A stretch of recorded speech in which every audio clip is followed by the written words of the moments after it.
क्या हो रहा है? जी सर। ए पिंकी, हाँ रिटन एग्जाम तो बढ़िया गईल, बाकी लागत कि प्रैक्टिकल तो हमरा ले डूबी।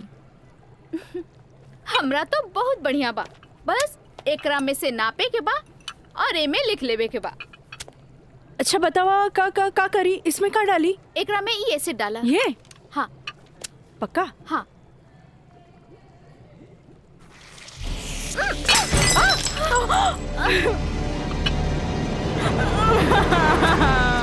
अरे काजल! काजल, where are you going? What happened? ई देखा। अरे का? अरे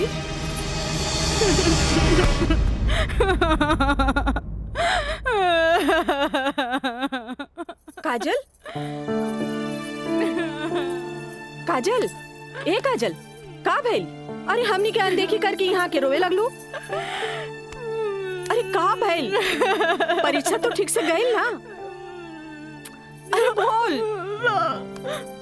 प्रैक्टिकल खराब हो गए, एन वक्त में टेस्ट बुक टूट गए, हम फेल हो जाए भाई, हम फेल हो जाए। अरे का काजल, तू तो बड़ा जल्दी निराश हो जाई। अब केमिस्ट्री थ्योरी में जहाँ तक हमनी सोचले रहनी, कम से कम तोहरा के 40 मार्क्स तो मिलबे करी। अब प्रैक्टिकल में मार्क्स नहीं हो मिली तब पास होके से के रोकी? बाकी मिथिलेश बाबू, हम तो प्रैक्टिकल में छोड़ के आ गए नहीं।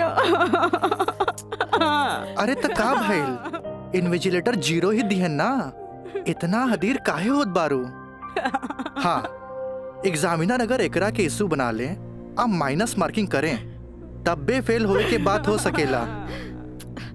अरे तो रो रो के हलकान भैला से का पास हो जेबू? ई देखा था, जा मुँह हाथ धो, भगवान सब ठीक करिए, जा।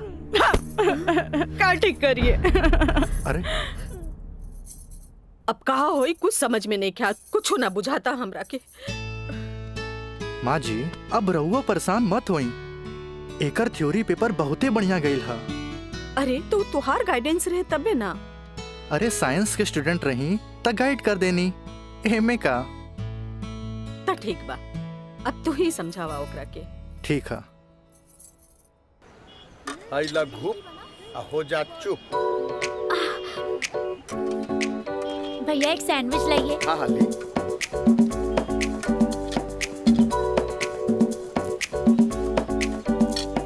मुझे भी तो दो, और तीखा बा। भैया जल्दी से दो ना, मुझे भी। लेकिन छोला थोड़ा ठंडा हो गया है ना? अच्छा बा, ठीक बा। भैया रायदा, अब हमरा के चाहिए बस। अरे खाना यार, कहे अभी से एग्जाम में फेल हो गए लुका? हाँ, कहे चिंता में बड़ू हो? हाँ, चिंता ना रही का, तोरा नहीं के। Excuse me girls. काजल, तू तो बुझाता कि अभी लेक हमरा से नाराज बाड़ू। अरे नाराज तो हम हो रही तारा से, पर हमरा हमार दादाजी के सिखावल एगो बात याद आ गई। कोई भले ही बोए तोहरा ला काटा, तू बोए ओकरा ला फूल।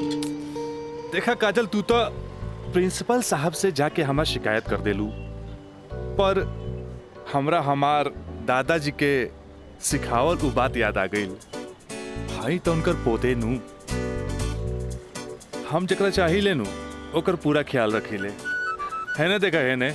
और ये बात के पता तोरा बड़ा जल्दी लग जाई, बुझाइल? गर्ल्स, आप लोग के रिजल्ट आ चुकल बा। अच्छा।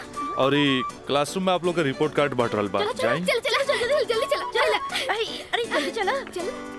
ए काजल, कांग्रेचुलेशन, आपके केमिस्ट्री के प्रैक्टिकल में 20 में 20 मार्क्स मिलल है। Mister Raj, for your kind information, हम केमिस्ट्री प्रैक्टिकल एग्जाम ही छोड़ देनी है, ऐसे अपन कांग्रेचुलेशन अपने पास रखी।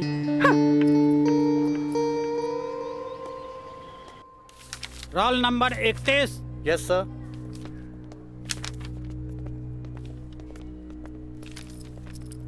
Roll number 32। Thank you sir.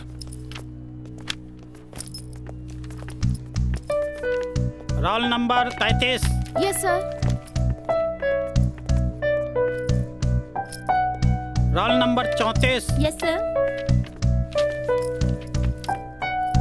Roll number 35।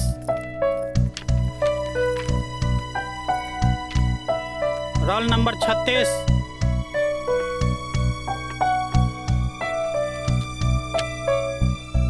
सैंतीस, रोल नंबर 38।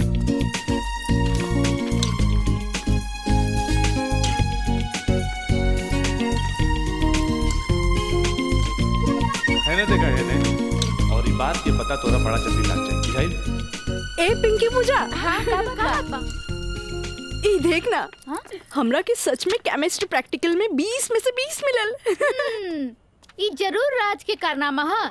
काहे कि ये इन्विजिलेटर शर्मा जी ओकर बंगले पे तो ठहरल रहलन। ओह, हाय मैं मर जावा। अगर तोहरा जगह पे हम रहती ना तो राजा के तो रानी बन जाती। जा बन जा। तारा के देख के ना एगो बात याद आ गई। इया कहे धिया धिया, धिया कहे चिया चिया। एक हुआ जौन तोहरा पे जान छिड़केला और एगो तू हा जौन एकरा के ठेंगा दिखावत हिया। अच्छा चला चला, हम तो परीक्षा में पास हो गए नी। ये हमरा खातिर बहुत बड़ा बात बा। पापा देखिए तो बहुत खुश हो जाइए हैं। हाँ, चला चला चला।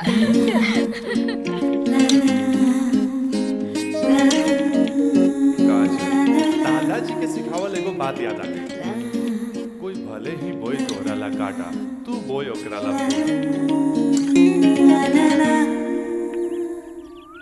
ई ले। अरे भाई, अपोजिट टीम आ गई बा, हमनी के का होई? अरे आ गेल त का भइल हो, अभी तो टाइम बानू मैच में। टाइम बा त का एहिजे बैठ के टाइम पास करबा? ए, जब हमनी के मैदान में जाएम नु तो देख के थर्रा जाइलो, ठीक बा? अब चला जौन होई तो मैदान में देखल जाई, उहे देखल जाई। चलो राज भाई, बॉल दे। तोहनी के इतना हड़बड़ी बना तब बड़ा सन हम आवाता नहीं। चलो लोग चलो आवा।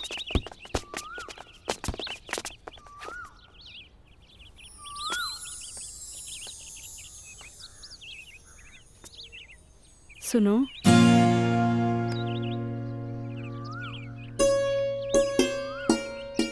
सॉरी राज, हम तोहरा के गलत समझनी, लेकिन तू तो सच में दिल के राजा बाड़ा। और तू ये राजा के दिल के रानी। ए काजल, हम तारा के बहुत चाहेनी। Thanks for chemistry practical marks. WhatsApp number मिली का? व्हाट्सएप? हाँ ठीक बा, ले ली। 8291 71 7752। 8291717752।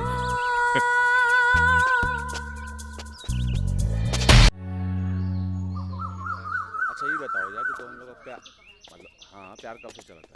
काजल, बताओ ना। बाय। काजल, हम दोनों एक दूसरा से प्यार करेले, फिर भी तू हमरा से दूरी बना के काहे रहेलू? राज, हम कोनो ऐसन वैसन लड़की ना है। जब तक शादी ना होखे तब तक हमने की दूरी बनौले रखे के चाहिए। गुड, तहारी ये आदा हमरा के निक लागेला। हेने सुना? हाँ? देखा राज, तू हमार कोनो फायदा ना उठा पाई बा। एक मिनट, हम आओ तो नहीं।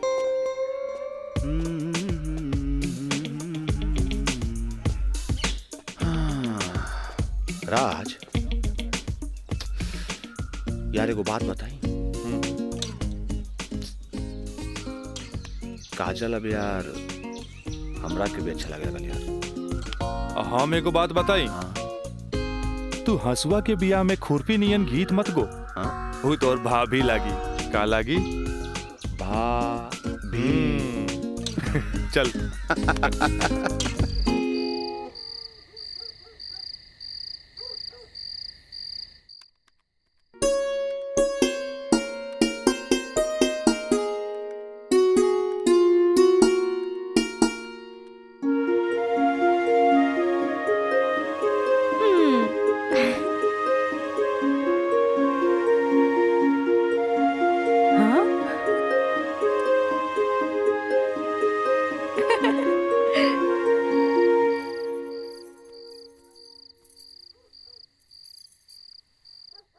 घर के सब काम निपटा ले लू? हाँ, ब्लड प्रेशर के ई लोसर एज खात खात रउआ के सालन बीत गए। अरे एक बेर डॉक्टर से पूछ लेती कहीं गोलियां तो ना चेंज करे के बा। एकर साइड इफेक्ट भी होला। एक बेर हमार बाबूजी के पैर ऐसे ही सूज गए रहे, जब गोली चेंज भेल तो एकदम ही ठीक हो गए। तू हमार कितना ख्याल रखेलू। अच्छा ये बतावा, तू अपन थायराइड के गोली खा लू कि ना? अरे कहाँ खाइला, 3 दिन से तो वो खत्म हो गई बा। का गोली खत्म हो गई? तू हमरा का बतैलू ना कि गोली खत्म हो गई। अरे तू मरबू, तू एक दिन जरूर मरबू। फिर हमरा से ये ना कहिया कि हमार ख्याल ना रख ले। अरे जब मरिए जाए तो कहा बोला। तब तू का चाहेलू, हम जिए थे जी मर जाएं? हैं? दहाइला, आज के बाद हम हो दवाई ना खाई। और मारा चढ़ गई, हाँ? तलवा के लहर माथा पर चढ़ गई। अरे तलवा के लहर माथा पर ना चढ़ी तो क्या हुई? तू दवाई ना खाईबू तब बिस्तर पकड़बू, फिर घर के चूल्हा चौका घर बाहर के देखी। अरे हमरा तो कचहरी के काम से फुर्सते ना मिलेला, फिर बैठ के तुम्हारी सेवा के करी। अरे के करे कहता सेवा? मत करब, मरे दे, मत ले बापन कचहरी से छुट्टी।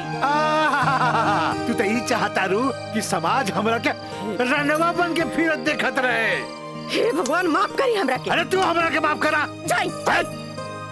अब हमरा कोनो जुगाड़ करे के पड़ी। काजल। हाँ काजल वे के माथा चाटी। काजल, काजल जी का करता रू? पढ़ाई करत रही, वो इंटरनेट से कुछ नोट्स लेत रही। ठीक है काजल, तो क्या हमार क्रिया आज से तो हाथ ड्यूटी हा कि तू अपना माई के रोज भोरे भोरे थायराइड के गोली देबू। अरे वो तक खुद मरी है और हमने सबके भी मार दी है। कॉलेज जायलू ना? जी बाबूजी, लाइब्रेरी में पढ़ाई खातिर कल संडे है, फिर भी हम जाए। ठीक ना बाबूजी? गुड, वेरी गुड, ऐसा ही पढ़ेगा चाहिए, तब तरक्की कर दो।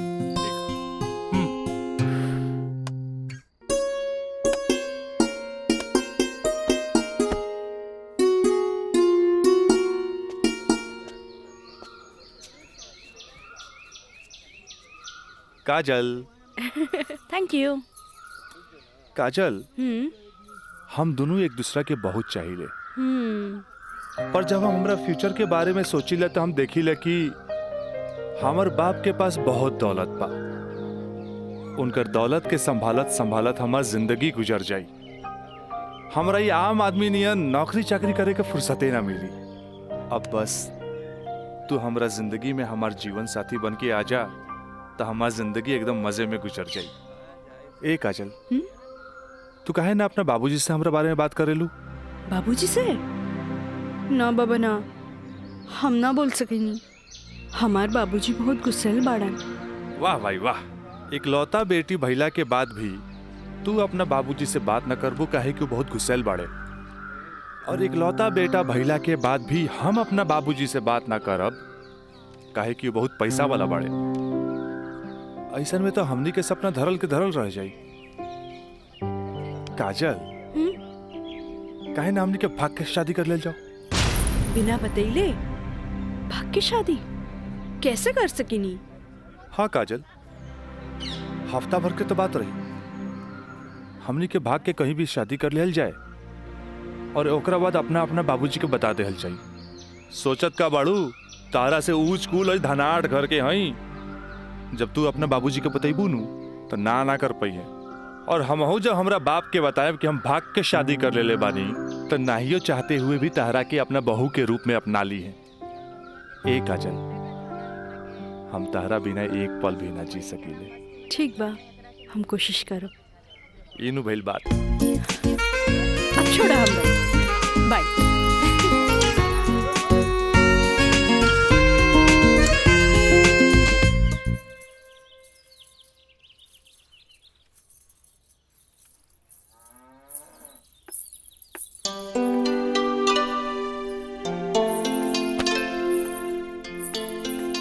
काम आई थोड़ा सा आराम नहीं के होत का? जब देखा काम का सिर्फ काम ही करबू। हमारा आराम के छोड़, ई बता हमरा से तोरा के का काम पड़ गई जे हमारा आराम के सोचे लगली? काम आई, हम तो हमेशा सोचनी ना माई। कॉलेज से एक हफ्ता एक्सकर्शन खातिर हमनी के हजारीबाग जाए के बा। हम डैडी से ये बात नहीं के बोल सकत, परमिशन दिला दे ना माई प्लीज। हमरा के मजौवा के समझ ले ली का? हाँ, अरे हमहू ग्रेजुएट बानी। ई होली में तोरा के कौन कॉलेज लेके जाता? वो होली तो मार्च में पड़ी, अभी तो फरवरी चल रहा बा। एक के हफ्ता की तो बात बा माई, प्लीज माई प्लीज। अच्छा तोर बाबूजी आज ऑफिस नहीं खे गइलन, मिथिलेश के संगे बैठल बाड़े। कोनो शादी में जाए के बाद चल कोशिश करत आ। Thank you Mai, thank you. Mithilesh, वो कहल जाला ना कि हाकिम के अगाड़ी या घोड़ा के पिछाड़ी ना रहे के चाहे हैं।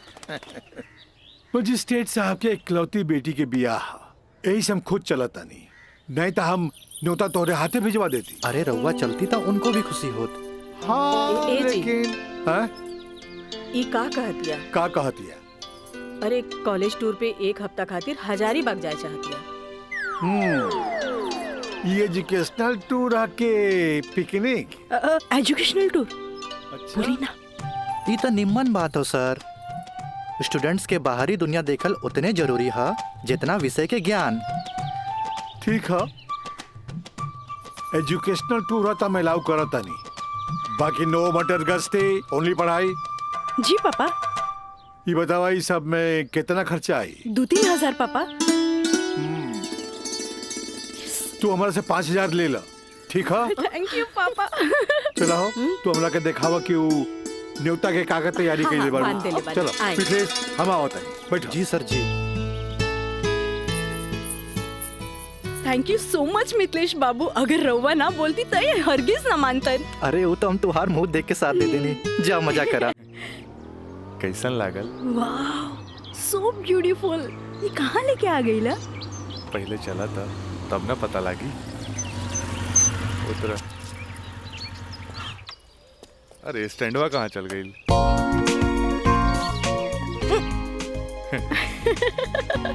बड़ा धांसू सजीले बा। हाँ चला चली।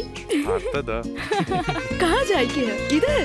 हाँ, इधर जगह तो बड़ा झकास बा। का यार राज, कब से हम तुम्हारे इंतजार करत बनी, इतना लेट कर दला तू। मयंक राज मयंक यहाँ। हाँ एकरा पहले भेज देनी। इस सारा जे तामझाम बा इस सब के अरेंजमेंट के करी।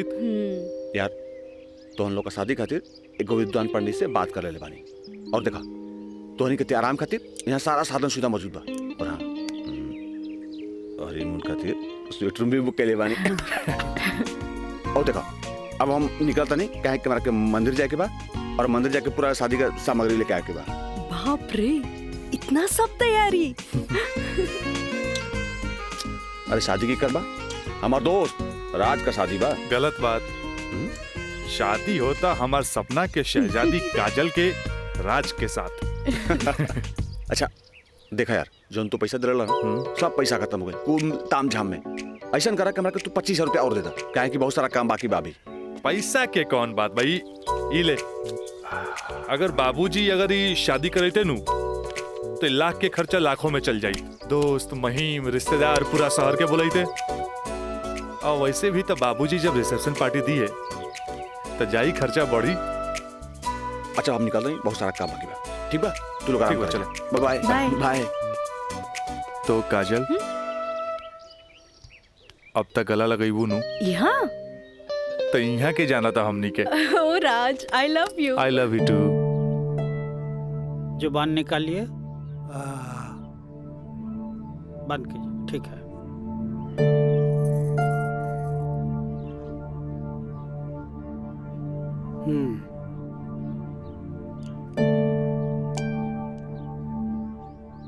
सांस लीजिए और जोर से।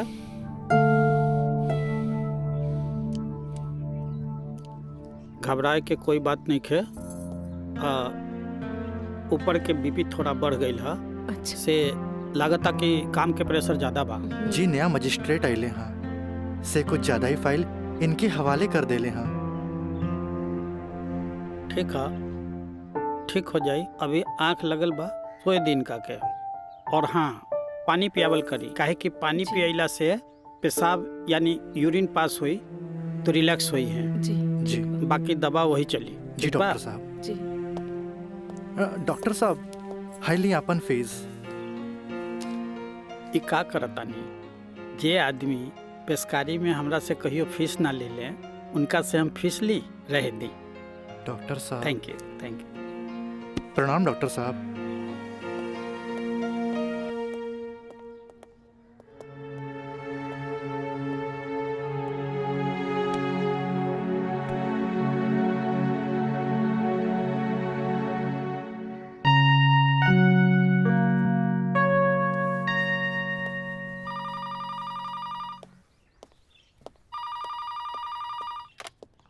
हेलो।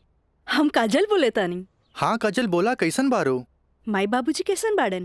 बाबूजी के तबीयत खराब बा। बीपी बढ़ गई हा, से सुतले बारन, उठाई का? हाँ, नहीं छोड़ दी, यहाँ सब ठीक बा।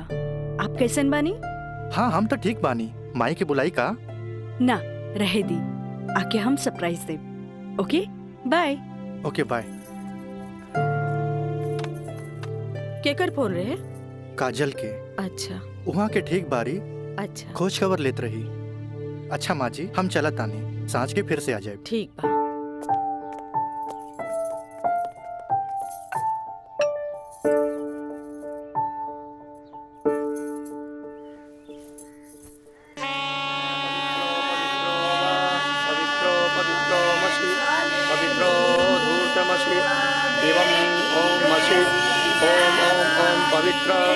पवित्राः केशवाय माधवाय सर्वेश्वराय अपितु स्वाहा तत्पुरुषाय स्वाहा।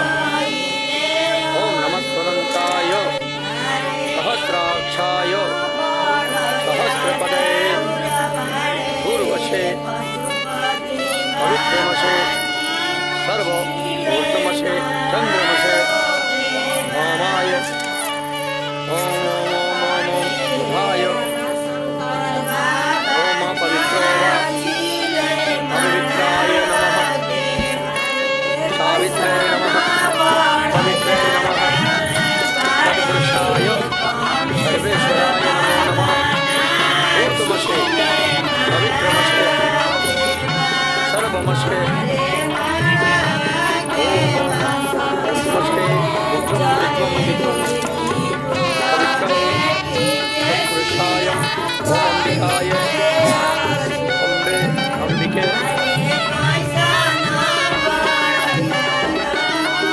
राजलाय राजाय नमो नमो नमो नमो विवाह संपन्ना भवतु।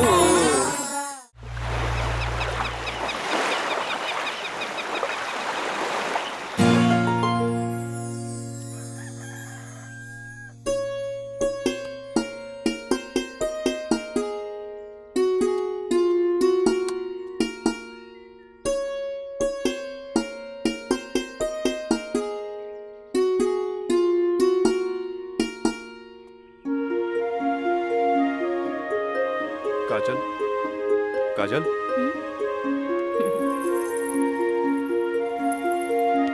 Good morning. Good morning. उठे के मन तो हमरो ना करत रहे, पर खाली सुतल रहला से जिंदगी ना नु चली। चाय ले लो।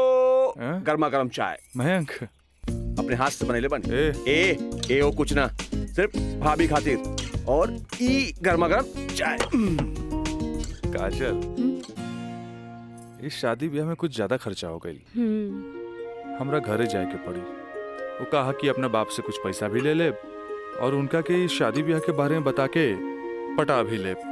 आखिर तेहरा के ले जाके उनकर आशीर्वाद भी तो दिलावे के बा। लेकिन तबले हम कहाँ रहब? अरे यहाँ रहबू, तहारी देवर बानू मयंक। हाँ? का मयंक, भाभी का ख्याल रखबे ना? बिल्कुल बिल्कुल ख्याल रखब। ये ले पैसा। अरे और वाह। यहाँ के सब बिल उल चुका दिए। बिल्कुल भाभी, टेंशन ले लेगा, कोनो जरूरत नहीं के। हम बगल वाला कमरा में बाड़ी। और हाँ, तू चाय पी के फटाफट फ्रेश हो जा और जन खाए पिए गई ऑर्डर दे दिया। ठीक ठीक बा। और हम रात के छोड़ के यूं आवता नहीं। तू चल, हम आवता नहीं। चल। ए काजल, अरे हैने आवा। कल साझे लिख के तो बात बा, हम यूं गई नहीं यूं आई नहीं। और वैसे भी अब तहरा बिना हमार मन कहा लागी। अब जाई भी और जल्दी आई। ठीक बा।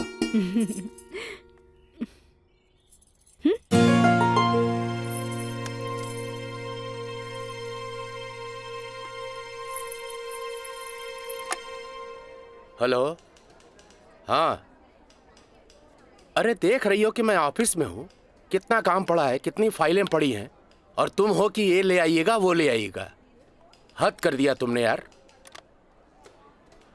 मैं कम इन सर? कम इन। अखिलेश बाबू कैसन बाड़न? जी बीपी तो कंट्रोल में हा, बुखार के वजह से थोड़ा कमजोरी आ गई हा। यही से शुक्रवार तक की छुट्टी की अर्जी देले हा। कोनो बात नहीं खे, दिन रात काम करे वाला आदमी के अरे थोड़ा बहुत आराम तो चाहिए ना। जी कह दिया ऑफिस के चिंता न करे। जी जब वो ठीक हो जावे तबे ऑफिस आवे। ल एकरा के फाइल में लगवा दे। Thank you sir.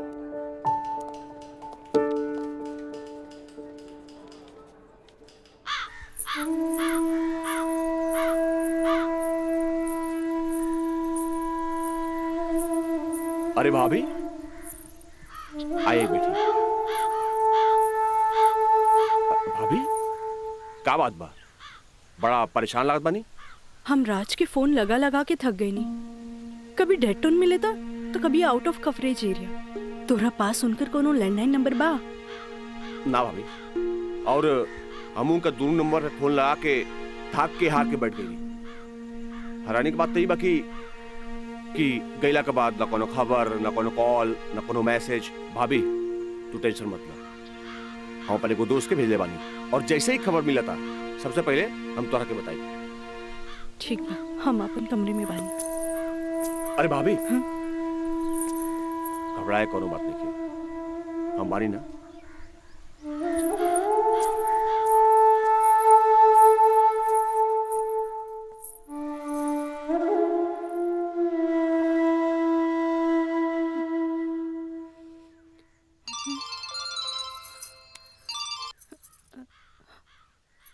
Kajal, trip कैसन जा रहल बा? ट्रिप ठीक बा। का बात बा? तोहार आवाज में खनक नहीं खे? नहीं नहीं, ऐसा कोनो बात नहीं खे। हमार मतलब सब ठीक बा।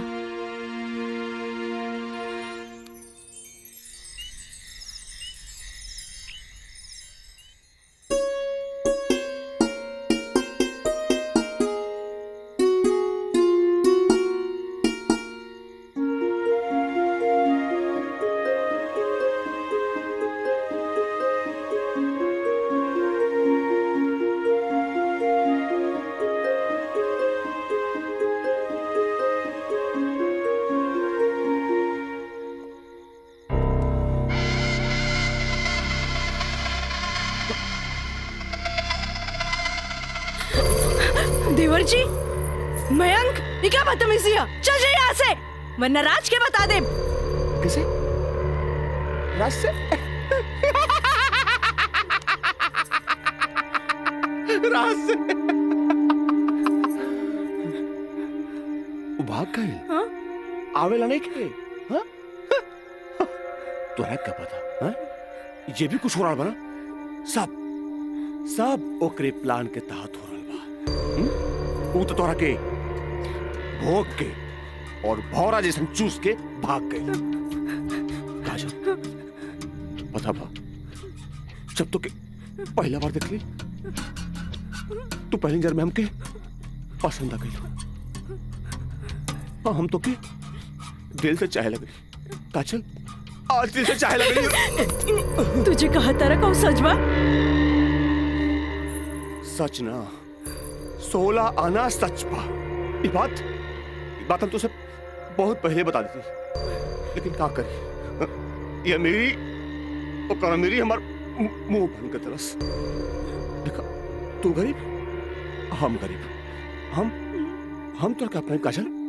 हाँ, हमसे ब्याह कर ला, हम तो क्या बने? हम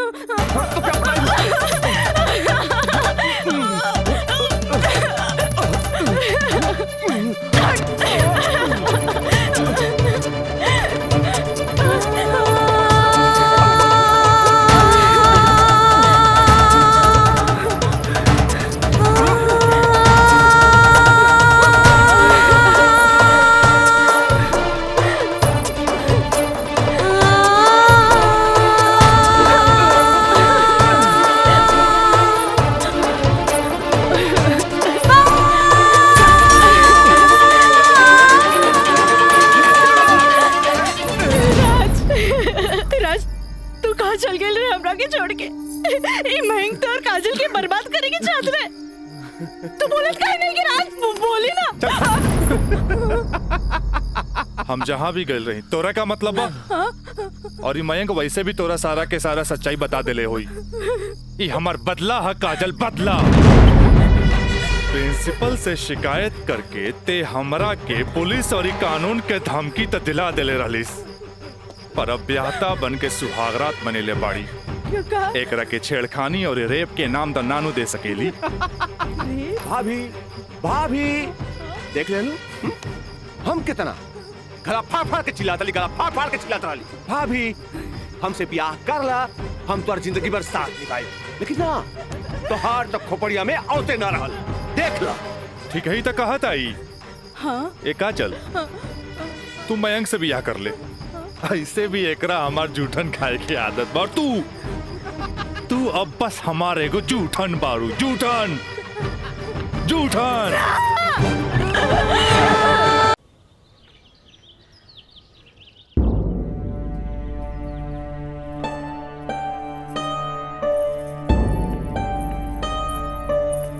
काजल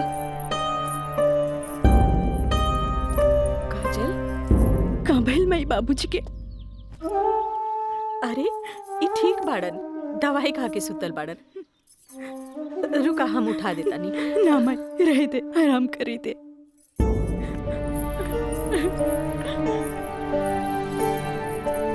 काजल, का भइल सर? सर का भइल?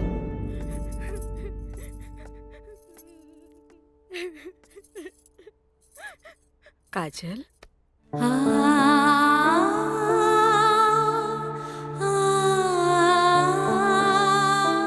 अरे इतना रोवे की कोनो जरूरत नहीं खेबी। तोर बाबूजी ठीक बाड़न। अरे वो तो बुखार के कारण ब्लड प्रेशर बढ़ गई रहे। इतना परेशान मत हो, इतना परेशान मत हो। माई हमरा से बहुत बड़का गलती हो गई। हम एक्सकर्शन में ना गए रहे, बल्कि हम अपन बॉयफ्रेंड के साथ गए रही। और वो हमरा के दगा दे गए।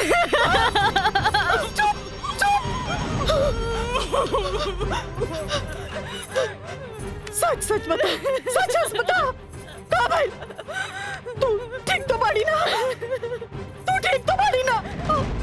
हम ठीक तो ना बानी माई। माई तू हमरा के एक वचन दे कि तू हमरा से दोबारा कुछ ना पूछबे। जो भाई बहुत गलत भाई, बाकी हम अपने आप के ठीक कर ले माई, अपने आप। काजल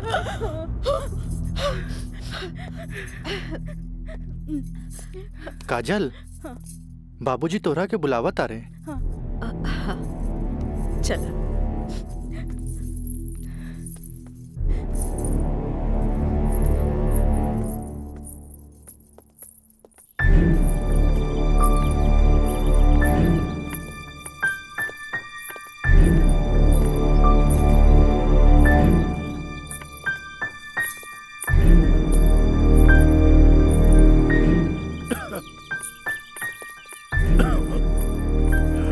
प्रणाम बाबूजी। अब तबीयत कैसन बा? अकेलू बेटा ठीक है बा। तू बतावा तो ट्रिप कैसन रहा, और अब आगे पढ़े के का प्लान बा बेटा?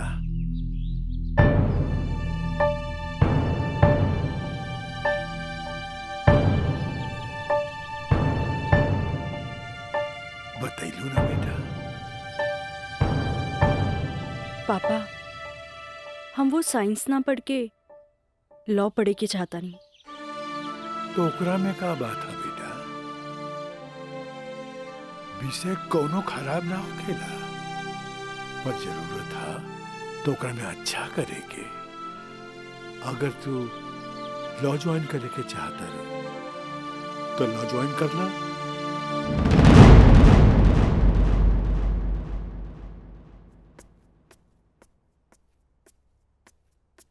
का काजल बेटिया, तबीयत ठीक बानो? क्लास कब के खत्म हो गई? तू बैठल वारू बंद करे के रहे। हाँ काका रूम लॉक कर दी। हम तो बस ऐसे ही बैठ गए रही। अच्छा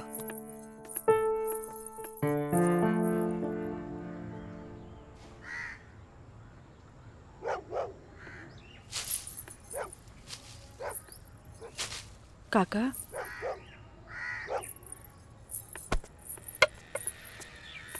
अरे बिटिया तू फिर आ गेलू। अरे हम कई साल से देख रहल बानी कि हर 3-4 महीना पर तू आ जालू। पर बिटिया राजा तोरा से नइखे मिले चाहता। वो बड़ लोग हवन, उनकर जिंदगी में तारा जैसी लड़की की कीमत चाय के कुर्बा के बराबर हा, जे पी के फेंक देवला। काका तोहरा का लागता कि हम को फिकल कुर्बा है? नहीं बिटिया नहीं, ऐसे बात नहीं के जे हम देखिला से बताइनी। बिटिया हम उनकर घर के नमक खैले बानी, फिर भी जब जब तू आयलू हम उनका बताइनी। पर राजा बाबू है कि एक कान से सुने ना और चल जालन। पर बिटिया हम वहां के नौकर हैं, फिर भी अगर हम तारा काम आ जाई ना तो हम अपना के बहुत खुश नसीब समझब। काहे कि तू जब जब आवे लुनू हमारा देखल नहीं जाला बिटिया। काका अब की बार उनसे कह दिया कि काजल आखिरी बार आयल रहे, एगो घड़ा रहे जेकर पानी ऊपर तक भर गई।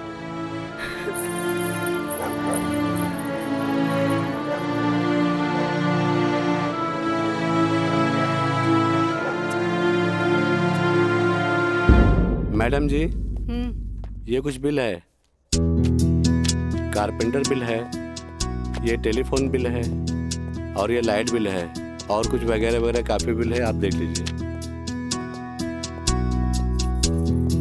माँ ये मैनेजर साहब तारा के महीना भर के बिल और खर्चा के हिसाब दे देले।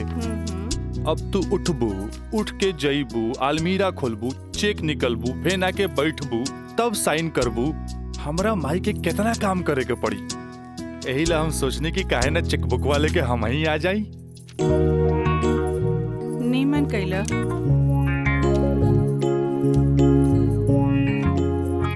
अच्छा तो तू एम्मा अपन 50,000 का चेक पहले से भर ले बाड़ा, तभी तो हम समझे कि माई के इतना मस्का काहे के।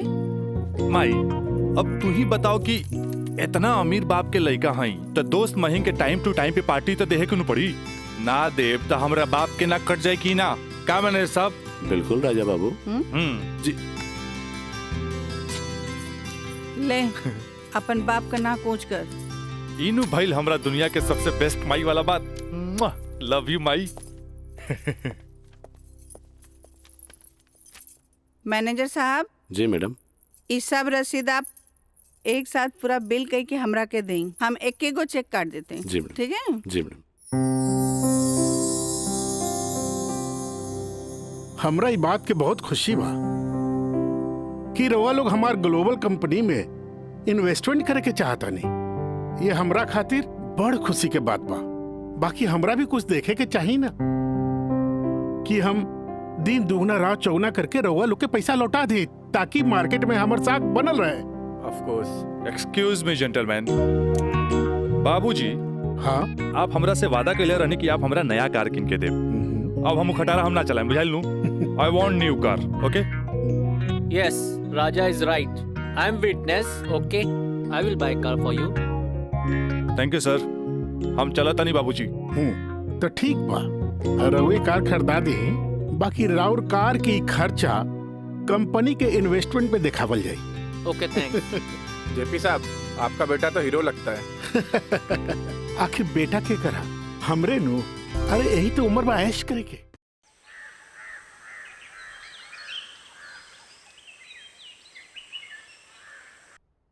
काजल जी तारा के देख के हमें 4 साल पहले का काजल याद आवतिया। याद है तारा के मिथिलेश के साथ डरत डरत तू हमरे चेम्बर में आ ललू लॉ कॉलेज में एडमिशन खातिर हैं। ये कानून के पढ़ाई कैसे एगो लड़की के बहादुर और समझदार बना देवेला। काजल हम चाहता नहीं कि पहला केस तू खुद अपने लड़ा, कैसन रहे?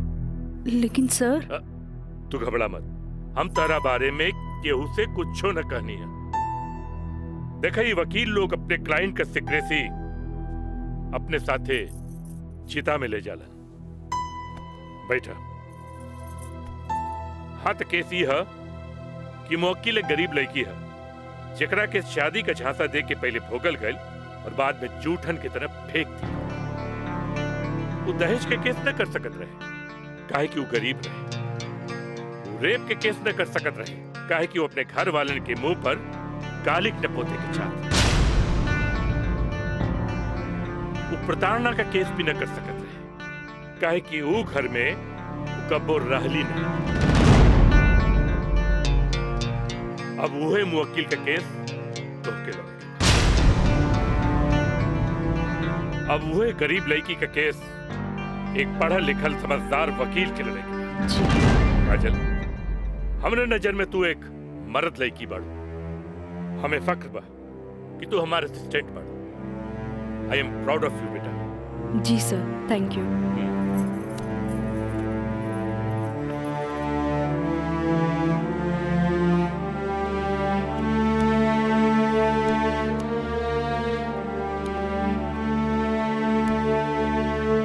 बाबूजी, लड़की हर मोड़ पे डरत रहेली। अकेले होके तो सुनसान से डर, भीड़ में होके तो लोगन के डर, जब हवा उड़े तो दुपट्टा उड़े के डर, केहू घूरे तो ओकरा आग के डर, बचपन में माई बाप के डर, बड़ होके तो भाई से डर। सिर्फ डरत रहेली, तब तक डरत रहेली जब तक ओकरा जीवन साथी ना मिल जाए। और हमार जीवन साथी तो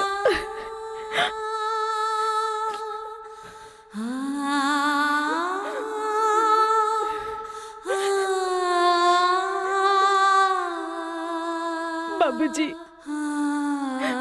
आज हमार पहला केस बा, राउर आशीर्वाद चाहिए। काजल, माई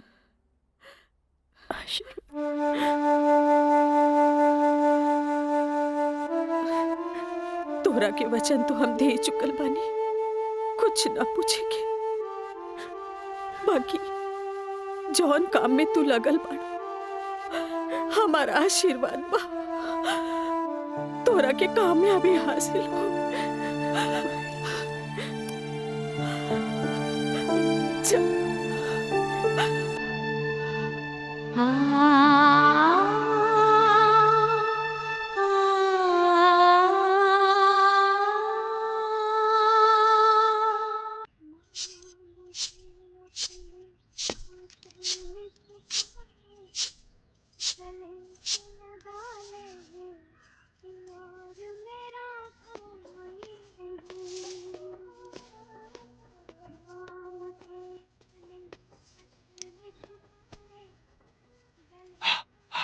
माई, हमारा का 7,000 रुपया चाहिए, नौकरी का फार्म भरे के बाद।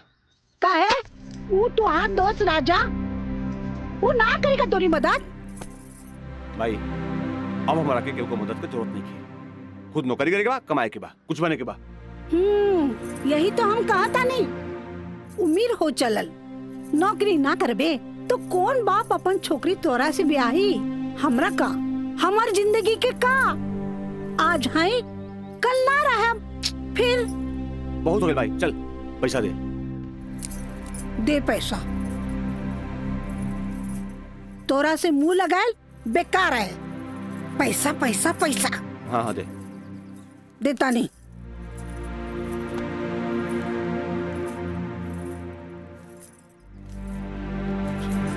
कितना? हम गिन ले ली, दे 500 और दे। ना नहीं, 500 और दे। का है? 3,500 चाहिए। देनी ना। चल अब ठीक काहे मांगता रे? चल जा, पैसा चाहिए। एक बात कही, तू दुनिया का सबसे अच्छा माई है। चल भाई, चलते रही। मानता नहीं।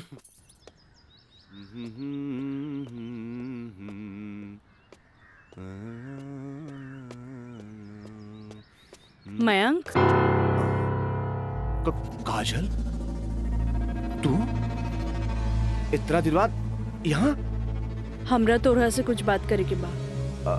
चलो कर बेटा। यहाँ ना, चलो कॉफी डे में बैठल जाए। Coffee day? अरे सोचा मत, हम पियाई कॉफी तोरा। चल ठीक। चला।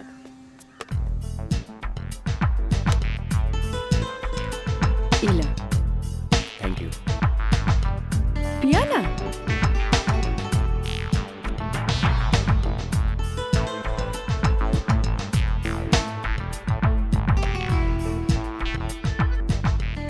काजल,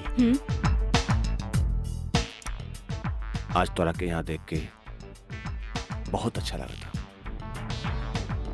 और एक बात बताई, पिछले 4 साल में कौनो ऐसा दिन ना गुजरल, कौनो ऐसा पल ना गुजरल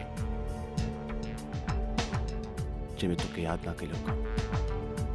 अच्छा कुछ छोड़ा, ये बताओ कि आज हमार कैसे याद होगा? पहले हम अपन अतीत से लड़त रही, लेकिन अब हमरा लागता कि हमें सेटल हो जाए के चाहिए। बाकी तो ही बा कि के अपना ही हमरा के। अगर तुके प्रॉब्लम ना होके तो हम तोहरा के अपनाए। लेकिन हम गरीब हैं। अरे तो हम कौन अमीर बानी? हम तो गरीब बानी। हम और तू चाहिए तो अमीर हो सकत हैं। वो कैसे? हमार साथ दे के। जिंदगी भर साथ दे। ऐसे ना, प्रॉमिस करा। प्रॉमिस। चला। चला। हाँ।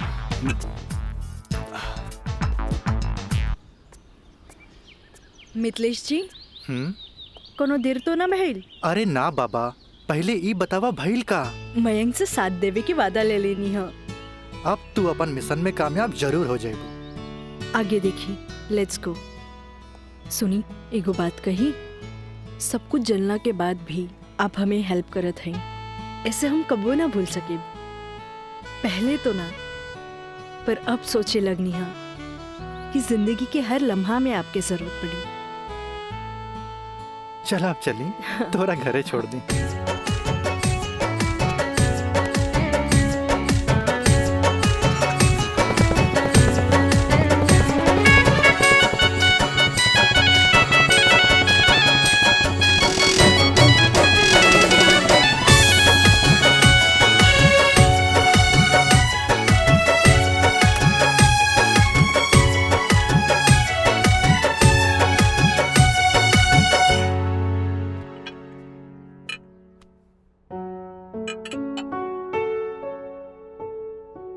सुनी, एगो बात कही, सब कुछ जानला के बाद भी आप हमें हेल्प करत हैं, ऐसे हम कबो ना भूल सके। पहले तो ना, पर अब सोचे लगनी है कि जिंदगी के हर लम्हा में आपके जरूरत पड़ी। खाना लगा दी? ना भोला, आज तक ऐसा ही पेट भरल है। आज ना खाई बपने? ना। ठीक बा।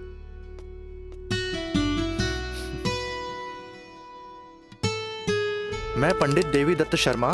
का कहनी है? देवी दत्त शर्मा।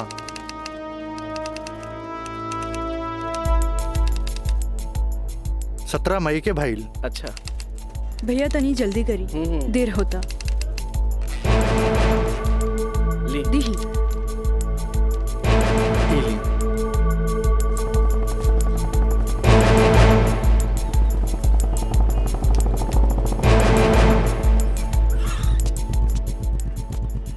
आ गए नहीं टाइप करा के? जी। लाइन लाइन दस्तखत हम कर दी। एली।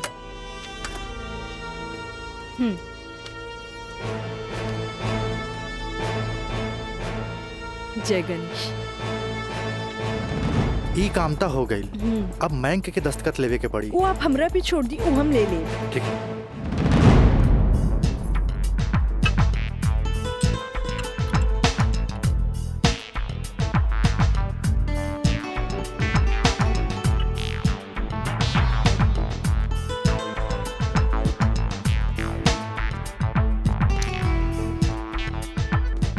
हेलो। हाय। सॉरी यार, आवे में थोड़ा लेट हो गया। अच्छा यही देखा, हम तोरा खातिर का लेके आइल बानी।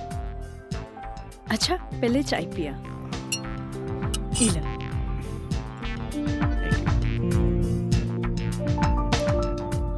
अंगूठी सोना के? हाँ। वो इतना हल्का? मन तो रहे कि हीरा के लेके आई थी, लेकिन का करे, पैसा का तंगी। अच्छा ई बतावा, खुशहाल जिंदगी जिए खातिर तोहरा कितना पैसा चाहिए? 20 लाख। अगर हम तोहरा पूरी 50 लाख दी तो कैसन रही? वैसे ही रही, समझ ला अनार के आंख मिल गई। तो चला फटाफट ई पेपर पे साइन कर दे। अरे पढ़ा मत, यही से हमनी करोड़पति बन जाए। हाँ, हाँ ल। ठीक। डॉलर भी कदम तो गिरब तो हर बहिया में ना।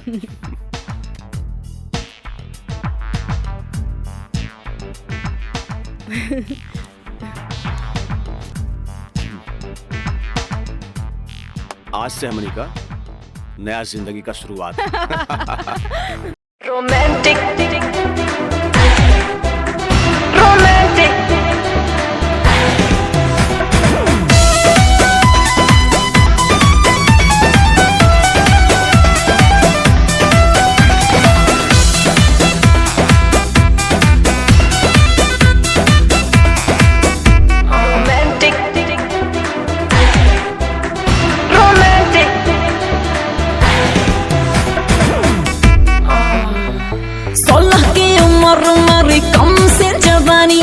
खोज रही हूँ ऐसा मुंडा जो हो खानदानी। हाँ 16 की उम्र मेरी कम से जवानी, खोज रही हूँ ऐसा मुंडा जो हो खानदानी। इंग्लिश नहीं चलेगा, ना चलेगा हॉटी, तो कैसा चलेगा? रोमांटिक रोमांटिक रोमांटिक रोमांटिक मर्द से करूंगी मैं शादी, तभी तो साले साले बढ़ेगा आबादी। रोमांटिक मर्द से करूंगी मैं शादी।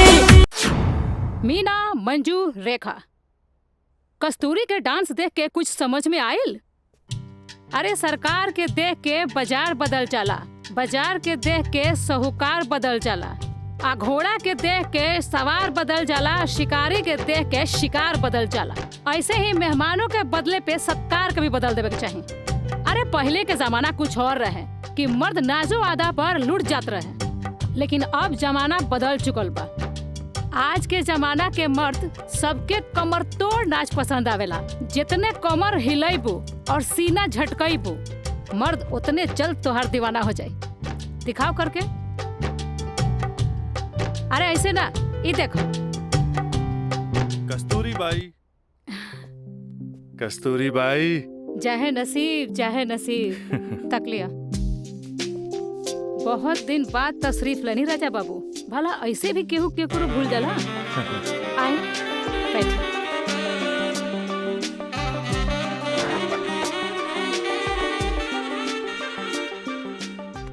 ना कस्तूरी बाई, हम भुलाइल नहीं की।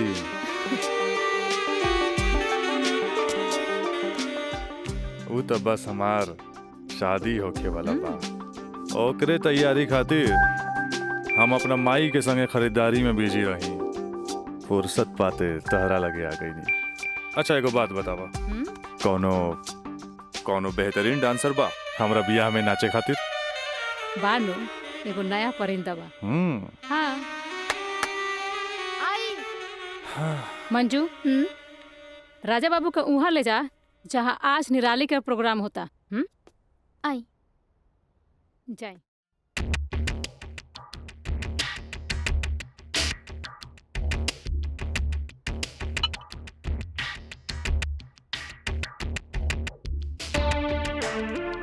कस्तूरी, तार निराली हमरा बहुत पसंद आई। पसंद तो आ गल राजा बाबू, लेकिन ओकर रेट तनिक कड़क बा। पूरा 5 लाख लेतिया। लाख 2 लाख तो हम तारा पे ऐसे ही उड़ा दिला, तब 5 लाख कौन बड़का चीज बा? ओकरा से कह दिया हमार बियाह में अगर उ कमर तोड़ नाच करी ना, हम ओकरा सोना ना जराओ हीरा के अंगूठी दे, उहो अपना तरफ से। और बाकी के रिश्तेदार जे ओकरा पैसा दी हैं वो अलग बात। एक कस्तूरी, हीरा के अंगूठी केहू ऐसे ही ना देवेला। अच्छा तो ऊ रवा दिलो दिमाग में इतना घुस गइल बिया।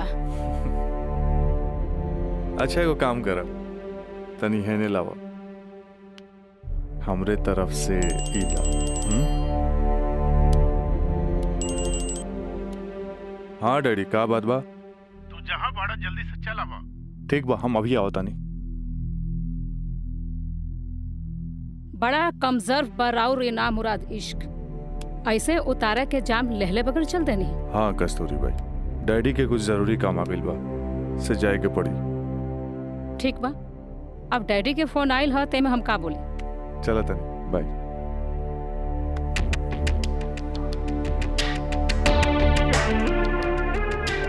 हीरा के अंगूठी तो दे गई, लेकिन तेरा दिल में गड़ल निराली के तीर निकाले के पड़े।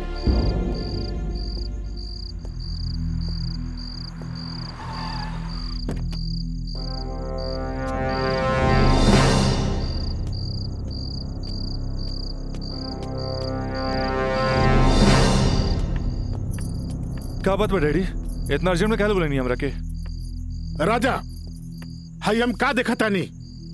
कौन लेखी बिया काजल? अपना मुंह में करखा लगावे खातिर ओकरा से बियाह कर लेला और फिर ओकरा वही छोड़ के भागैला। अब वो अपना हक मांगतिया। बाबूजी, हम ऐसा कोनो लड़की के नहीं जानत। ए माई माई माई, देखा था इसको कैसे झूठा इल्जाम लगावता है हमरा ऊपर ही। राउर का दिमाग खराब हो गई बा। अरे जे हमरे लड़किया के ऊपर लांछन लगावत बानी। हमार दिमाग नहीं के खराब भाई, हाई देखा हाई कोर्ट से नोटिस आइल बा। भगवाने बचावा सी घर के, लागत कि जगदम्बिका पाल के नाक कटिए के रही। केस नंबर 5078, काजल सिन्हा वल्द स्वर्गीय अखिलेश प्रसाद सिन्हा व राजा सिंह वल्द जगदम्बिका सिंह।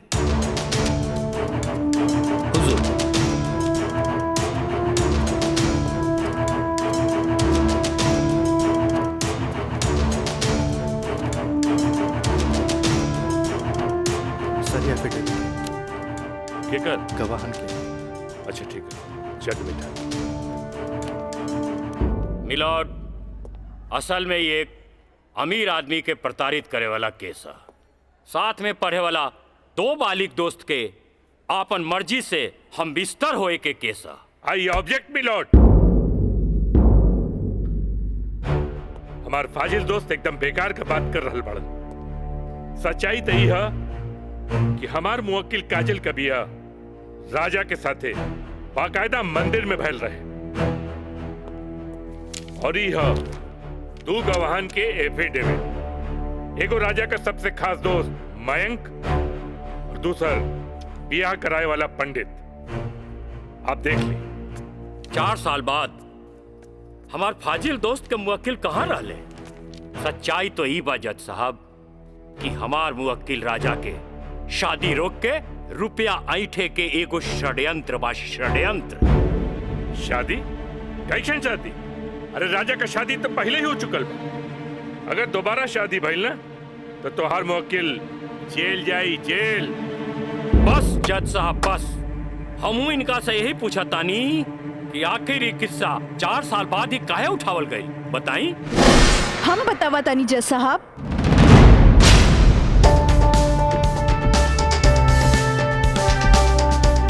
हम बताई।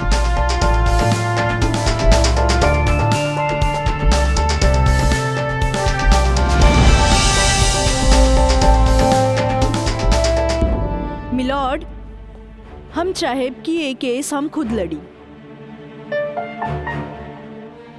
ई रहल हमार बार ऑफ अटॉर्नी के रजिस्ट्रेशन।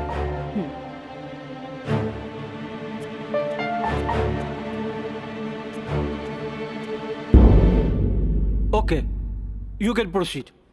Thank you sir. आशीर्वाद दी। खुश रह। चल। मिलॉर्ड, बचाव पक्ष के वकील बार बार पूछा तारे कि 4 साल हम कहाँ रही। मिलॉर्ड, 4 साल इनके मुवक्किल राजा जैसन तमाम मुजरिमों के सजा दिलावे खातिर ई चोंगा बहुत जरूरी रहे।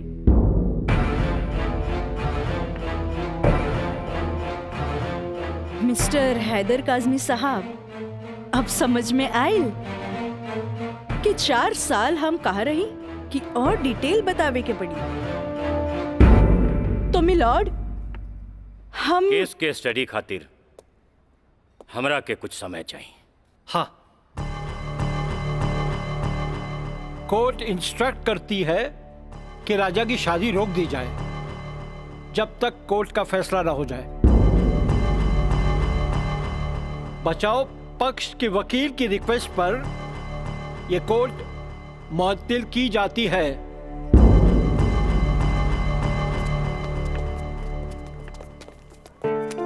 बहुत सही किया। देख के घबरा गई, तुरंत चल गया। बहुत अच्छा। ए वकील साहब, कोर्ट से समय काहे ले लेनी हो? तका करती तू हमरा के बतेबो ना कैला कि लड़की खुद वकील बिया। अरे तय से आपके का फर्क पड़ी? तू का समझबा कि हमरा का फर्क पड़ी? उ लड़की के आईपीसी आदि कानून के सब धारा मालूम हुई। एक खातिर हमरा के जीरा में सावधानी बरते के पड़ी। खैर तू चिंता ना कर, अब अगला तारीख लेवे दा हमरा के। वकील साहब, अगला तारीख रहुआ जल्द से जल्द ले लिहल जाओ, और रहुआ पैसा के चिंता एकदम न करब। हम पैसा के चिंता ना करब, अगला तारीख जल्दी ले ले हम। चलो चलो बाबूजी, चलो चलो।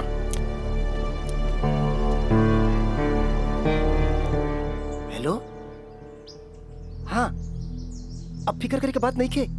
अरे तहार काम हो जाई, हम समझ गए नहीं, एकदम में समझ गए नहीं। हाँ,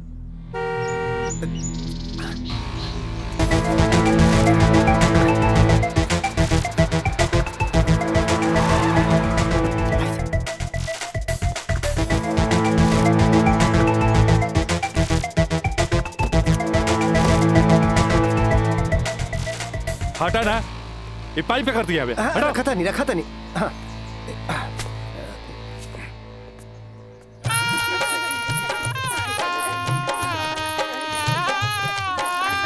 बंद करो ये सब नौटंकी, ये शादी ना हुई।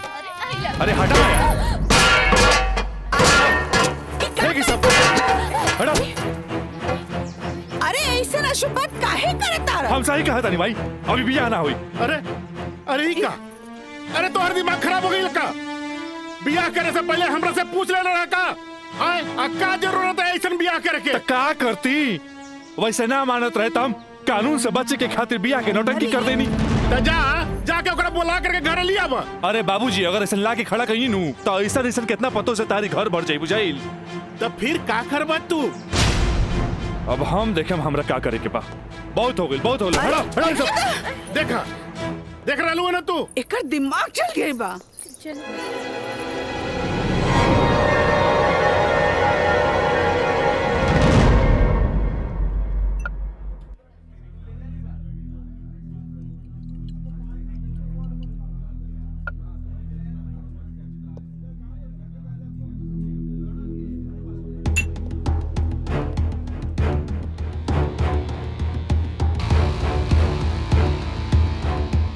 बोला राज, क्या बात पर? पहले पेट तब भी बहुत दिन का बाद मिलल बा।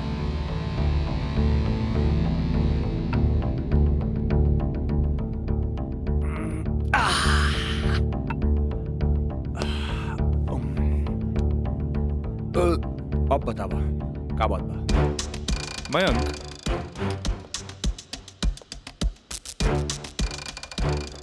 भाई तोरा अपन बयान बदले के पड़ी। एफिडेविट के बाद भी? दोस्ती खातिर।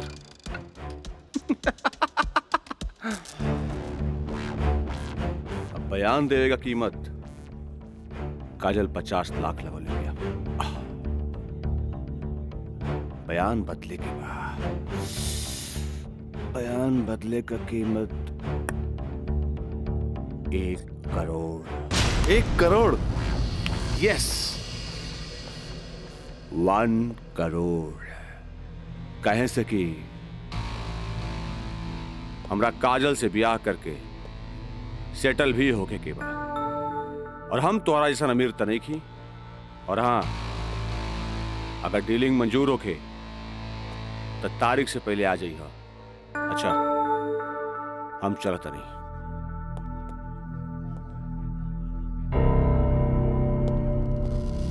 हमार बिल्ली हमरे से म्याऊं।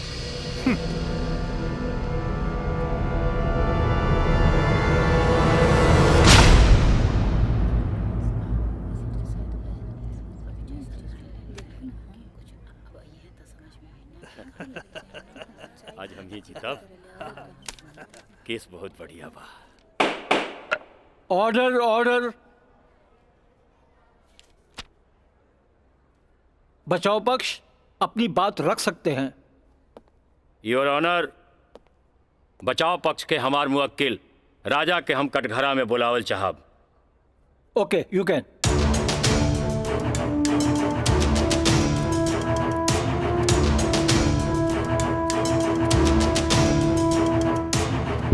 हम गीता पे हाथ रख के कसम खाता नहीं, जे भी कहब सच कहब, सच के सिवा कुछ न कहब। हाँ तो मिस्टर राजा, आप अपन बचाव में का कहल चाहते नहीं? जज साहब, हम ये बात माना तानी कि हम और ये काजल कॉलेज के दिन से एक दूसरे के चाहता नहीं। अपना अपना मर्जी से हम दोनों भाग के शादी भी मंदिर में कर लेनी। होटल के बिल और ही शादी के खर्चा कुछ ज्यादा हो गए रहे, यही से हमरा घर वापस आए के पड़ल। पर जज साहब, हमार इरादा बिल्कुल नेक रहे। हम सोचनी कि हम घर वापस आके अपना पिताजी से कुछ पैसा भी ले लहब और उनका के शादी के बारे में कुछ सच्चाई भी बता दे। हम जज साहब, हम बिल्कुल निश्चिंत रहे कि काजल के देख रेख ला वहां हमार जिगरी दोस्त मयंक तो बढ़ले बा। पर जज साहब, जब हम वापस लौट के गई था वहां के नजारा देख के तो हमार होशे उड़ गई। जज साहब, हमार नई नवेली दुल्हन काजल हमारा जिगरी दोस्त मयंक के बहिया में गलबहिया खेलत रहे। I object milord. ई सरासर झूठ बोलत जा रहलन ह। Objection overruled. मिस्टर राज, आप अपना बयान जारी रखिए। जज साहब, तब खटाक से हमारा दिमाग में एक बात याद आ गई कि कॉलेज के दिन में हमार जिगरी दोस्त मयंक हमरा से बोले रहे कि वो काजल के पसंद करेला और काजल भी ओकरा के पसंद करेली।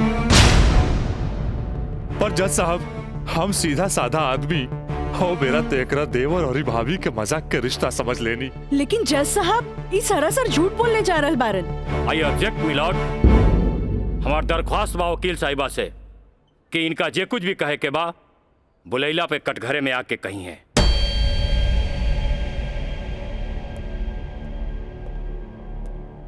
आप कंटिन्यू कर सकते हैं मिस्टर राज। जज साहब, कोई भी आदमी अपना बीवी के केहू दूसरा के भैया में देखी तो ओकरा मन मस्तिष्क पर का गुजरी, ये आप अच्छे से समझ सकीले जज साहब।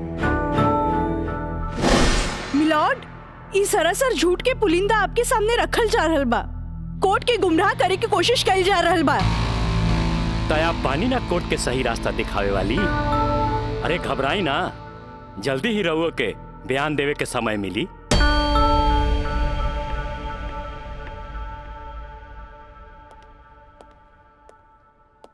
यू कंटिन्यू मिस्टर राज।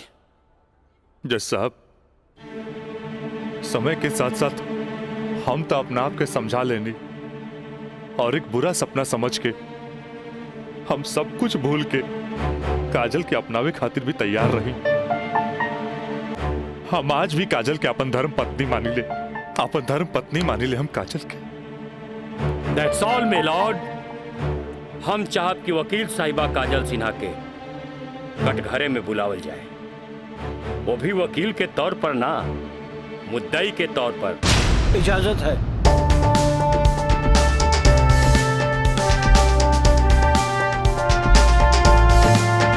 जाइए आप बैठिए। हाँ तो काजल सिन्हा जी, हम चाहब कि आपन प्रेम कहानी अपने ही जुबान से बयां करी। जज साहब, ये बात सच है कि हम राज से प्रेम करे लगनी। मतलब ई कि और पहले केहू से प्रेम करत रहनी, बाद में राज से प्रेम करे लगली? जी ना, पहले हम राज से नफरत करत रही, बुझनी? अच्छा अच्छा, तो नफरत प्रेम में बदल गई? जज साहब, हम अपन मर्जी से ब्याह खातिर राजी हो गई नी और माई बाबूजी के बिना बतैले ब्याह कैनी, जे बहुत बड़ भूल रहे। ब्याह कैनी तो सुहाग रात तो मनैले होई बुना। आई बताई, मर्जी से कि बिना मर्जी से मनैले रहलू? वकील साहब, दुनिया की हर लड़की जब अपन मर्जी से ब्याहली तो उस सुहाग रात भी अपन मर्जी से ही मनावेली ना। हम ए से पूछत रही कि जब सुहाग रात मनावत रहलू तब बगल के कमरा में राज के दोस्त मयंक रहलन ना। तका भइल, मयंक के हम शुरू से देवर के तौर पे देखत रही। अरे देखत भी रही कि मानत भी रही? मानत भी रही वकील साहब, मानत भी रही। जज साहब, यहाँ तक की कहानी तो महज एक कहानी बा जे हर लड़की के जीवन में आवेला। बाकी सेक्शन 420 तो यहाँ से शुरू हो गई कि एगो पति विश्वास में लेके अपन पत्नी के देवर के संगे छोड़ के चल जाला और उहे देवर अपन भाभी के इज्जत के तार तार करे में हर मुमकिन कोशिश लगा देला। बेचारी औरत कैसे भी अपन इज्जत और जान बचा के भाग चलेली और फिर पति मिल जाला और वही कहला कि जे कुछ भी भइला ओकर नाम अब तू रेप तो ना दे सकेलू, काहे कि वो शादी के बाद भइला।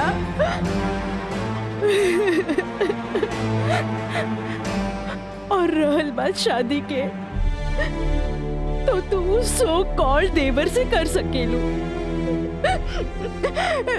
काहे के ओकरा हमार झूठन खाए के आदत है। जज साहब, हमार सगरो अरमान चूर चूर कर दिहल गइल। हमरा कुछ समझ में ना आइल, आखिर हम करी तो का करी? हम परिवार से मजबूर हो गए नी जज साहब, हमरा झूठन बना दिल गए। हम झूठन हो गई नी, हम झूठन हो गई। मिलॉर्ड, अब इनका मेलो ड्रामा झूठ हो या साच, इसे साफ जाहिर होला ई झूठन कहां बारी। जबकि हमार मुवक्किल मिलॉर्ड एक झूठा सपना समझ के इनका के अपनावे खातिर तैयार बा। इतना ही ना मिलॉर्ड, हमार मुवक्किल के पिताजी जगदम्बिका पाल जी एक लिखित बयान में मिलॉर्ड इनका के बहू बनावे खातिर तैयार बाड़े। इले काजल, जबकि राज, उसके परिवार और यहाँ तक कि उसके पिता भी तुम्हें एक्सेप्ट करने के लिए राजी है, फिर तुम्हें क्या प्रॉब्लम है?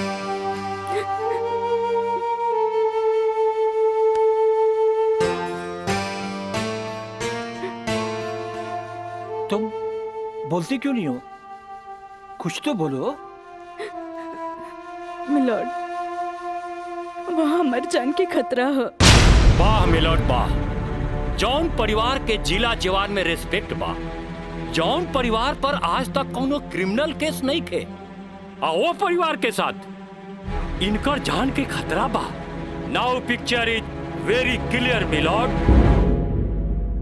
जज साहब, हम वकील साहब से ई पूछे के चाहतानी, जब इनकर मुँह वकील और उनकर पूरा परिवार उ लड़की के एक्सेप्ट करे के रेडी बा, तब उनकर घर में दूसर शादी की तैयारी काहे चलत रहे? हमरा त लागता कि ई लोग कानून के अंधा समझ के ओके बेवकूफ बनावे चलल बा। आज के लिए कोर्ट मुअत्तल की जाती है। The court is adjourned for further dates.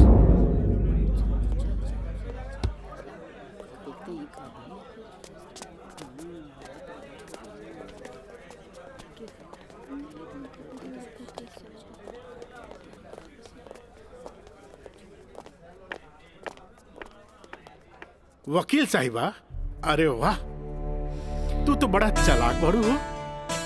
Affidavit करवा के मैं के तू अच्छा यूज कैलू। आपके के कह दलस कि कोई वकील के सबूत इकट्ठा करे खातिर चालाक ना होके के चाहिए? बाकी चालाकियों में भी हम तोहर बापे निकलब। और अगला डेट में दूध में ऐसा पानी मिलाई देखते रह जाबो। चलो बाबूजी। देखो काजल जी, कल कोर्ट में उनके वकील ने जो बहस की, ये एक केस है 99 दिल्ली का। तुम्हारे केस से बहुत कुछ मिलता जुलता है। जी सर। और इसमें उसके पक्ष में फैसला हुआ था। मैं इसको अंडरलाइन कर दे रहा हूँ। ओके। हाँ। तो ये पॉइंट जो है, ये पॉइंट ध्यान से पढ़ लेना। जी सर। और कल तुम्हारी बहस में ज्यादातर ये बातें होनी चाहिए। ओके। समझ गए ना मिथिलेश? जी। थोड़ा ध्यान रखना, ये सारे पॉइंट्स इसके दिमाग में बैठ जाने चाहिए, क्योंकि सारी बहस इसी पर होनी है। जी। कल की बहस बहुत इंपॉर्टेंट है। जी सर। ये बुक ले जाओ, अच्छी तरह से इसकी स्टडी कर लेना। जी सर। ठीक है, जाओ बेटा। Thank you sir. God bless.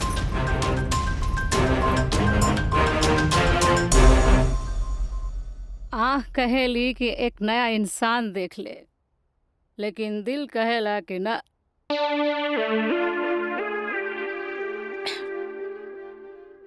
कि वह शख्स एक दिन लौट के जरूर आए।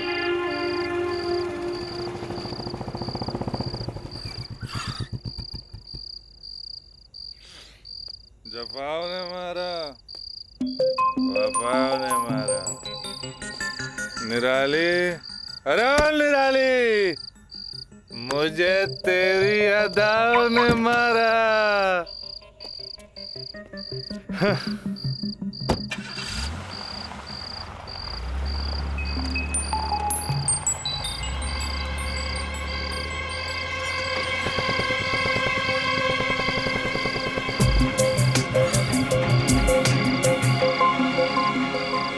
राज यहाँ प्रोस्टिट्यूट एरिया में?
कैमरा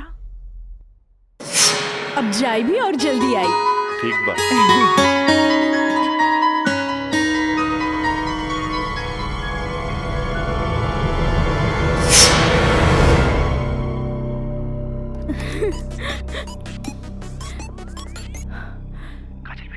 हाँ काका, काजल बोला तानी। काजल बिटिया काम हो गई। काम हो गई काका? जल्दी से 3 कोनवा पर आ जा। ठीक है काका, अब तानी। का बात बा? केहू देखत तो नहीं खे। इला तहार दिहल कैमरा और ई रहल कैमरा के चिप बिटिया। हे भगवान, बहुत बचपुचा के आइल बानी ताकि केहू के शक ना हो। थैंक यू काका। अरे रिका बिटिया, देखा बिटिया, भगवान के घर में देर होला, अंधेर नहीं खे, और भगवान तारा बहुते कामयाबी दी है। अच्छा बिटिया जी। अच्छा बिटिया, हम जाता हैं। ठीक बा।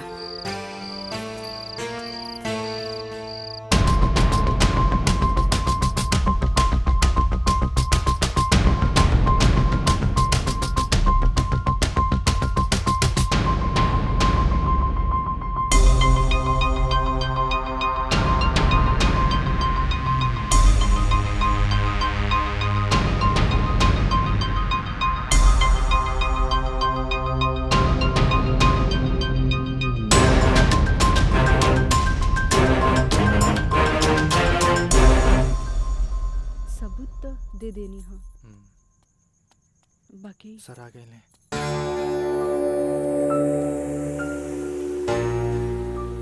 प्रणाम सर। खुश रह काजल। वो लोग समझ ले रहन की तमाशा होई, बाकी तू चुप रह के बाजिए पलट देलू हैं। तू जौन भी सबूत हमरा के देले रहलू, हम सब स्टडी कर ले बहुत सही है। I am proud of you बेटा। Thank you sir. God bless you. Mithilesh ji, कल कोर्ट पे मिले थे। ठीक बा सर। ठीक है, चलो। प्रणाम सर।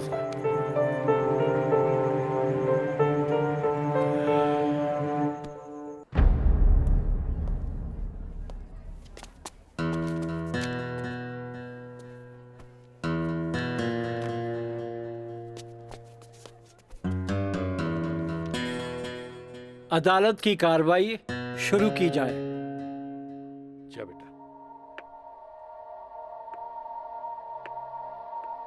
मिलॉर्ड, असल में ई केस एगो अय्याश अमीर आदमी के अय्याशी के केस है। साथ में पढ़े वाली छात्रा के अपन अय्याशी के जाल में फंसा के ओकर असमत से खेले के केस है। I object milord. हमार वकील साहिबा के शायद दिमाग खराब हो गई बा जी। हमार मुवक्किल पर बेबुनियाद घटिया इल्जाम लगा रहल बाड़ी। मिलॉर्ड, जेकरा ई घटिया और बेबुनियाद इल्जाम कहतारे ओकर बुनियाद हा। हम चाहे कि इनकर मुवक्किल राजा के कटघरे में बुलावल जाए। इजाजत है।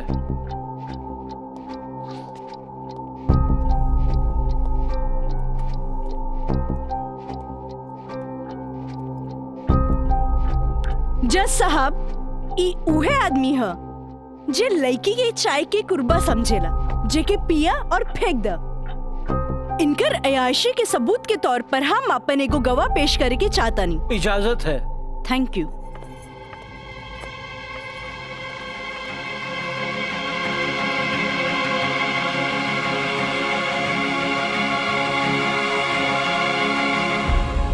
जज साहब, इस शहर के जानल मानल तवाइफ कस्तूरी बाई है।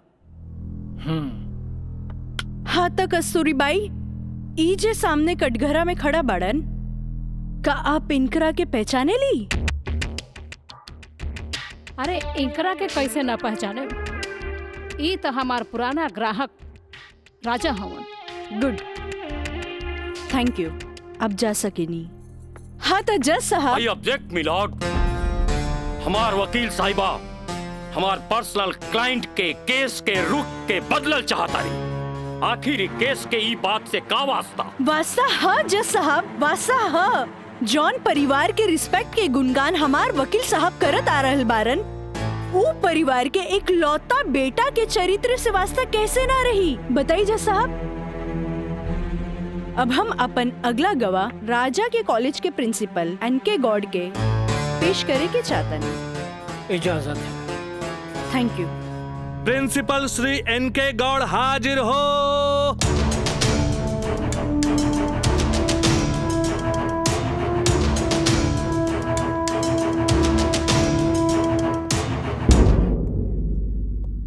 हाँ तो प्रिंसिपल साहब, आपकी कॉलेज की एक छात्रा काजल सिन्हा के साथ जब ई शख्स सरेआम छेड़खानी कैलस और जब वो आपसे रिपोर्ट करे के बाद पुलिस में जात रही, तब आप का कहनी? हम ओकरा के पुलिस में जाए से रोकनी और आज के हिदायत देनी कि आपन आदत से वो बाज आवे, काहे कि हम ना चाहत रही कि रसूखदार परिवार पर कोई आँच आवे। Thank you. नोट किया जाए मिलॉर्ड। रसूखदार सुनल गई ना जज साहब, हमार वकील साहब के हिसाब से जॉन परिवार पे एक भी क्रिमिनल केस ना हो, हुई भी तो कैसे। खैर, अब हम सबूत के तौर पर इस रसूखदार परिवार के एक लौता बेटा के जिगरी दोस्त मिस्टर मयंक के पेश करे के चाहता नहीं। इजाजत है। गवाह मयंक हाजिर हो।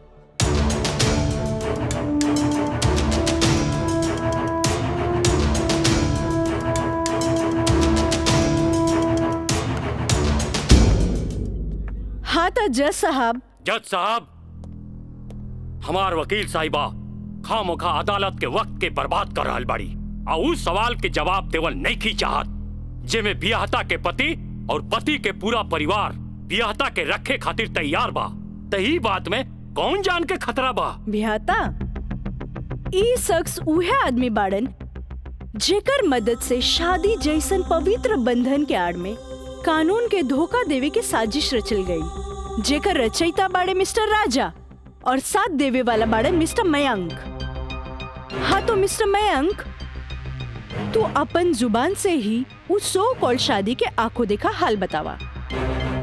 वैसे मिलॉर्ड, सबूत के तौर पर हम अदालत में एगो वीडियो क्लिप पेश करके चाहतन। थैंक यू सर।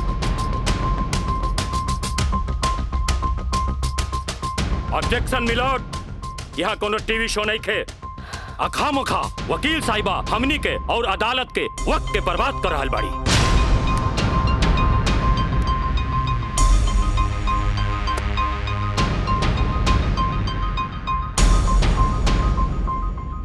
जज साहब, वीडियो क्लिप में साफ दिख रहल बा कि दुल्हा दुल्हन के दाएं बाएं ना बल्कि आमने सामने बैठाल गईल ह, जे हिंदू रीति रिवाज से बिल्कुल गलत बा और ऐसे नहीं से भइल काहे कि पंडित से शादी ना करावल गई, एक बहरूपिया से पंडित के रूप धरावल गई।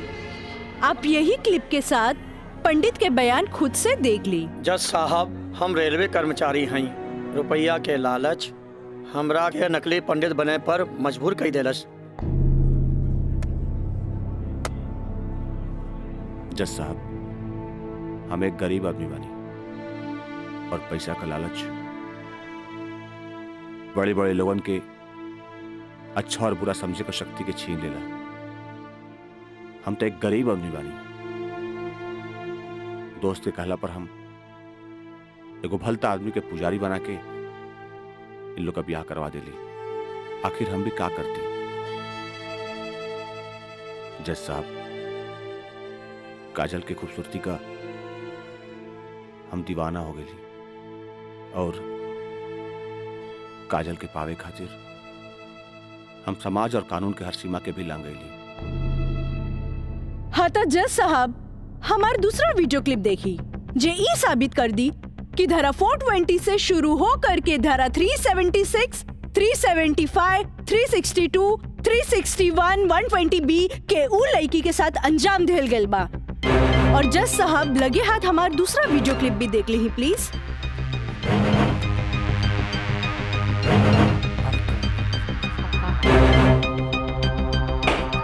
Order order. अरे हटाओ, हटाओ, हटाओ। हम सही कहा था भाई, अभी बियाह ना हुई। तो का करती? वैसे ना मानत रहे तो हम कानून से बचे के खातिर बियाह के नौटंकी कर देनी। अरे बाबूजी, अगर ऐसे ला के खड़ा गई नू तो ऐसा कितना पतों से तारी घर बढ़ जाई बुझाई।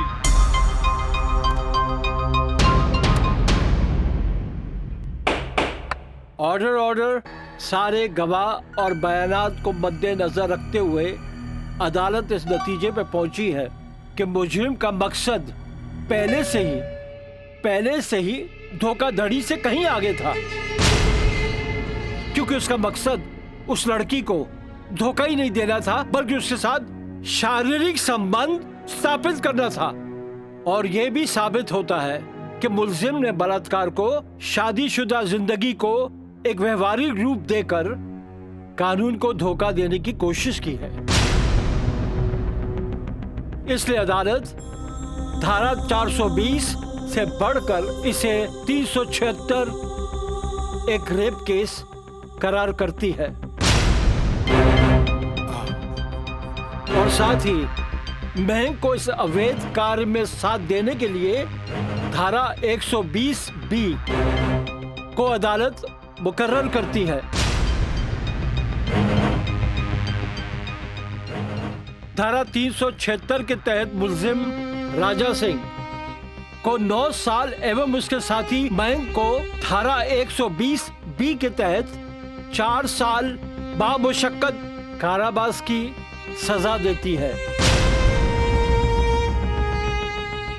और पंडित देवी दत्त को नौकरी से बर्खास्तगी के साथ IPC 34 एवं 120B के तहत 2 साल की सश्रम कारावास देती है और अदालत जगदम्बिका पाल सिंह जैसे हर अमीर बाप को यह हिदायत देती है कि पुत्र के मुंह से उनके उल्टे सीधे कारनामों में बेटों का साथ न दें। और इन्हीं फैसलों के साथ अदालत आज बर्खास्त की जाती है। Thank you.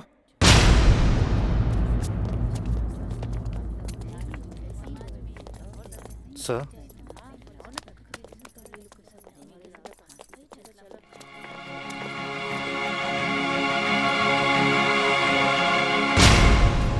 ए बेटा, हम तोरा बिना हम कैसे जियब रे? ए बाबूजी हम आज बात जान गए नहीं कि झूठ कितना भी ताकतवर क्यों ना होके सच के आगे हमेशा छोट पड़ जाला। एक औरत अगर अपना आदमी के बना सकेली तो वह औरत अपना आदमी के बर्बाद भी कर सकेली। बाबूजी हम कबो औरत जात की इज्जत न कईनी, उनका के अपना पाव के जूती समझनी, पर हम भूल गए रहनी की जन धन दौलत पे हम इतना घमंड करे ले। बाबूजी वो तो एगो लक्ष्मी के रूप है। बाबूजी हमारी गलती माफी के लायक तो नहीं खे, पर हो सके तो हमरा के माफ कर दे। बेटा, तुहारी पश्चाताप के आंसू में तुहार पाप सब धुल जाई रे। चलिए इंस्पेक्टर साहब। Kajal, congratulation, I am really proud of you. Congratulation तो हमरा के बोले के चाहिए, काहे कि जीत हमरा लिए अकेले पॉसिबल ना रहे जी आप हमार साथ ना देती। Good, I am really proud of you Kajal. Thank you sir.